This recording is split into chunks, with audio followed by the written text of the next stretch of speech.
Արցախյան առաջին գոյապայքարից հետո, ավելի կոնկրետ 95 թվականից, հայրս, որ Ջերբուկում շինարարությամբ էր զբաղվում, որոշեց, որ պետք է տեղափոխվի Արցախ եւ պետք է նպաստի պարզապես Արցախի վերականգնմանը, վերածնմանը, այսպես ու մայրս, ով պատմության ուսուցչուհի էր մեր դպրոցում եւ իր համար ուղղակի երազանք էր ազատագրված Արցախում ապրելը, մի քանի տարի անց, արդեն 2-3 տարի անց 98 թվականին պարզապես որոշում ընդունեց, որ պետք է մեզ հետ արդեն երեխաների հետ տեղափոխվի Արցախ եւ մենք պետք է օգտվենք պատմական այդ մեծ հնարավորությունից, շանսից ազատագրված Արցախում ապրելու։ Եվ այդպես էլ արեցինք։ Ես, որ այդ ժամանակ դեռ 9-րդ դասարանի աշակերտ էի, պարապում էի բնականաբար ընդունելության քննությունների համար եւ նախատեսում էի, որ պետք է Երևանում սովորեմ, բայց լինելով Արցախում, արդեն տեսնելով Արցախը, անմիջապես որոշում կայացրեցինք, որ ես պետք է սովորեմ Արցախի պետական համալսարանում։ Աշխատանքի անցա արդեն Արցախի հանրային հեռուստատեսությունում, այնուհետև ընտանիք կազմեցի են, ամուսինս Ստեփանակերտցի է, իմ բալիկները արցախցի են։ Մի խոսքով ես եւ մենք շատ երջանիկ էինք Արցախում։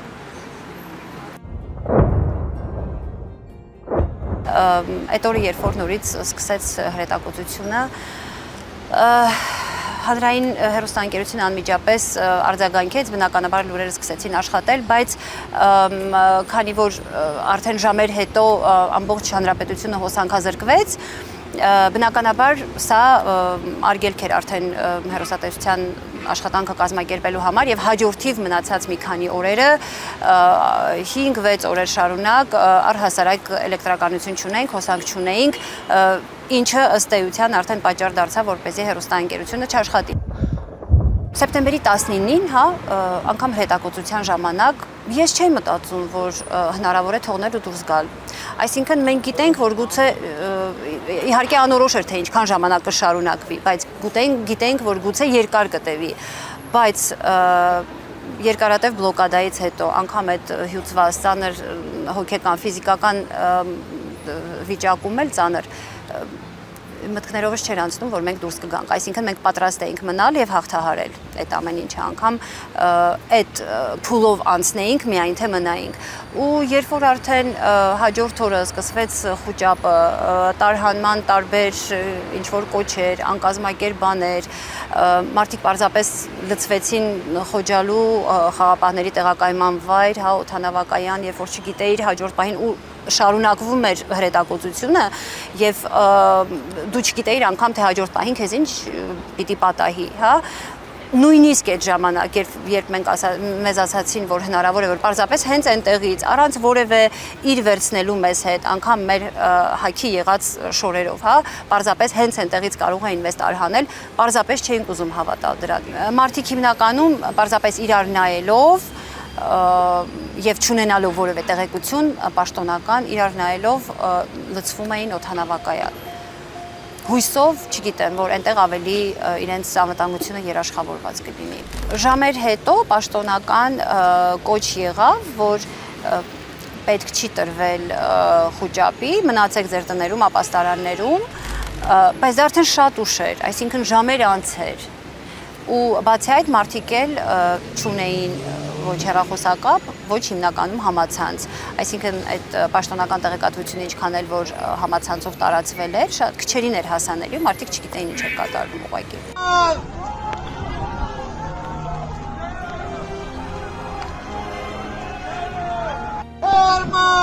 Քանի որ վառելիքի խնդիր կար ու բոլորը չունեին իրենց թեկուզ ունեին մեքենաներ, բայց չունեին վառելիք, ստիպված էին հետաձգել մինչև որ կգտնեն։ Ու այդ ընթացքում նաև տեղի ունեցավ այդ չարաբաստիկ պայթյունը, որը պարզապես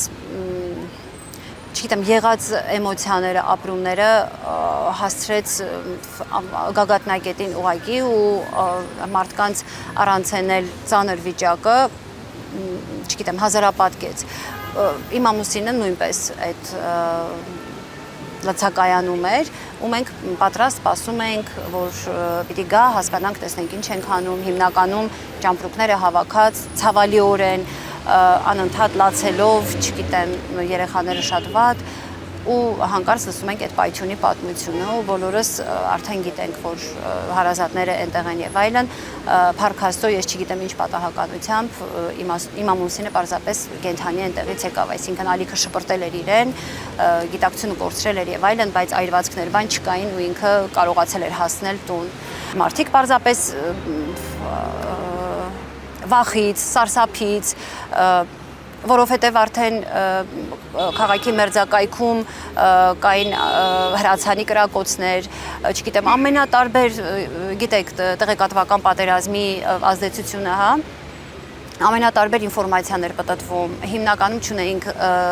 համացանց լույսի հետ կապված, այսինքն այսպես մեկը մյուսին փոխանցելով ինֆորմացիան, որ արդեն մտել են քաղաք, արդեն այս ինչ են անում,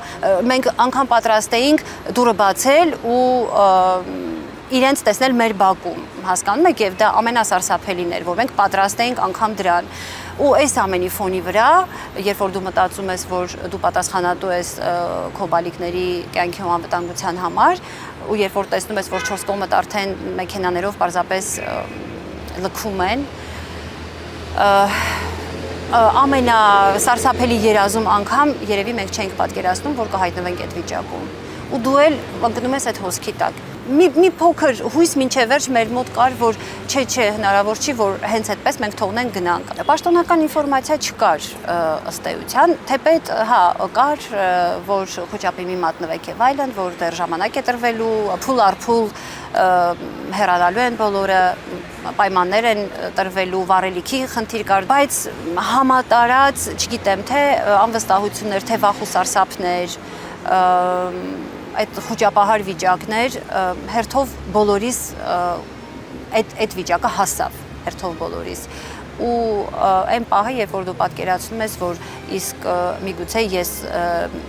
մի քանի ժամ ուշանալով այդ մի քանի ժամը կարող է ճակատագրական լինել իմ ու իմ ընտանիքի համար։ Ռուս խաղապահների գոյությունը առհասարակ միայն ֆիզիկական էր այնտեղ։ Նույնիսկ ասում եմ այդ հաջորդ օրը, երբ որ շատերը ստիպված էին այսպես անվտանգությունից ելնելով իրենց թվացյալ, հա,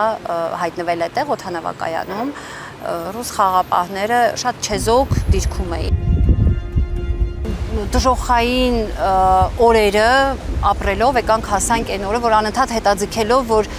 գուցե էլի ինչ-որ մի որոշում կլինի, գուցե մեզ կասեն, որ չեք գնում, վերջ, կարգավորվել է հարցը եւ այլն, բայց երբ որ արդեն հասկացանք, որ չէ, անխուսափելի է դա պարզապես, վերցրեցինք ամենաանհրաժեշտ իրերը, ինչ որ կարող էր տեղավորվել ուղղակի մեքենայի մեջ, հիմնականում հագուստ։ Երբ մեծ դժվարությամբ արդեն քանի ժամ 28 ժամ ճանապարհից հետո հասանք Հակարիի կամուրջ, մեքենան կանգնեց, նայեցին ուղղակի մեքենայի մեջ եւ իմ սկեսրարը, ով մեզ հետ էր, գլխարկով էր եւ ակնոցներով, իրեն ավելի ուշադիր զննեցին, արդեն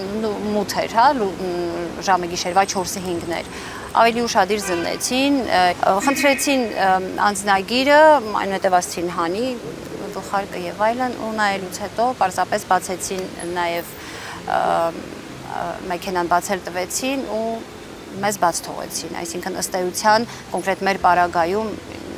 ինչ որ առանձնահատուկ վերաբերմունք չկար։ Նորից Արցախ վերադառնալ այս պահին իմ եւ կարծում եմ նաեւ համենայն դեպս իմ ճանաչած շատ արցախցիների մեծագույն երազանքն է։ Եվ անգամ մինչեւ դուրս գալը, մինչեւ լքելը Արցախը, ես վստահ եմ, որ շատերը անգամ արդեն պատրաստ էին ինտեգրացիայի պայմաններում ապրել Արցախում, հա, ինտեգրացիայի, բայց կոնկրետ երաշխիքներով անվտանգության։ Ես ուղղակի այս պահին չեմ պատկերացնում, այսքանից հետո չեմ պատկերացնում, ինչ մեխանիզմների հիման վրա պիտի լինի այդ երաշխիքը, ովքեր պիտի լինեն այդ երաշխավորները, որ իսկապես պիտի լինի այդ այն մթնոլորտը վստահության, որ դու պարզապես շարունակես ապրել քո հայրենիքում, հա։ Գուցե միջազգային խաղաղապահ կոնտինգենտի ներկայություն, ես չգիտեմ, այսինքն քաղաքական որևէ լուծում, որը հնարավորություն կտա արցախցիներին վերադառնալ իրենց տները, բայց միևնույն ժամանակ չառնչվել պարզապես ադրբեջանցիների հետ, այսինքն որոշակի կարգավիճակով։ Ես հասկանում եմ, որ ինքը կկոչվի Ադրբեջանի տարածք, այսինքն դու կդառնաս Ադրբեջանի քաղաքացի ըստ էության, բայց եթե մենք վերադառնանք 88 մինչև շարժում, մարդիկ ապրել են եւ հասել է այն պահը, երբ որ այդ շարժումը, այդ ցասումը հասել է ու մենք ունեցել ենք ազատ անկախ Արցախ, հա, այսինքն սա ժամանակավոր ինչ որ առաքելություն պիտի լինի Արցախում ապրողների համար, որ մենք ընդունում ենք այս իրավիճակը, շատ տհաճ է, շատ անցանկալի է, բայց Արցախը հայեցի պահելու համար, այսինքն մեր հաջորդ սերունդներին պարզապես աչքերին ուղիղ նայելու համար, մենք պատրաստ ենք անցնել այդ ճանապարհը, պատրաստ ենք անգամ դրան։ Ես անձամբ չգիտեմ ինչքանով կոռեկտ կլինի ասել, ես այս պահին գտնում եմ, որ ինձ ուղղակի աշխատանք է պետք այստեղ ու գիտեմ, որ ինձնից շատ ավելի վատ վիճակում հայտնված մարդիկ կան, բռնատեղահանված մարդիկ, ովքեր շատ ավելի վատ վիճակում են հասել այստեղ կորուստներով, մարդկային կորուստներով, հարազատների եւ այլն առաջնային կարևորության աշխատանքն է ինձ համար։ Ես կարծում եմ, որ եթե լինի աշխատանք,